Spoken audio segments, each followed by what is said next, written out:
అండి. ఇవాళ మన సబ్జెక్ట్ వచ్చేసరికి చలి జ్వరాలకి మన ఇంటి దగ్గర మన ఇంట్లో దొరికే వాటితో ఎలా మన చలి జ్వరం తగ్గించుకోవచ్చు అనేది చూద్దాము. ఇందుకు నేను 4-5 రకాలు చెప్తానండి. మీకు ఏ రకం అనుకూలమైతే మీరు ఆ విధానాన్ని పాటించి తగ్గించుకోగలరు.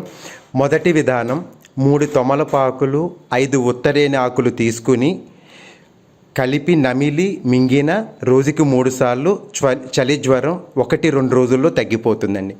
రెండవ విధానం ఉత్తరేణి ఆకులు తీసుకుని తగు మాత్రం మిరియాలు, అంటే మీరు ఎన్ని ఆకులు తీసుకున్నారో అన్ని మిరియాలు తీసుకుని చిన్నుల్లిపాయలు దానికి తగు మాత్రంగా తీసుకుని కలిపి నూరి గచ్చకాయ ఎంత ఉంటుందో అంత పరిమాణంలో మీరు మాత్రలాగా చేసుకుని రోజుకి 2-3 సార్లు వేసుకున్న మీకు ఈ చలి జ్వరం అనేది 1-2 రోజుల్లో తగ్గిపోతుందండి.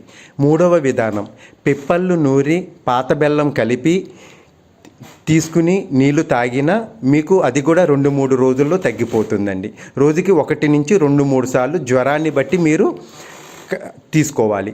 నాలుగవ విధానం 7 జొన్న గింజలు 3 దొండాకులు కలిపి నూరి తినిన జ్వరం తగ్గిపోతుందండి. ఐదవ విధానం వామింటాకు పసరు ఒకవైపు చెవిన, అంటే 2 చెవుల్లో వేయకూడదండి, ఒక చెవిన పిండిన జ్వరం తగ్గిపోతుందండి. ఇది ఏదైనా మీకు సూచన మాత్రంగా చెప్పబడుతుంది.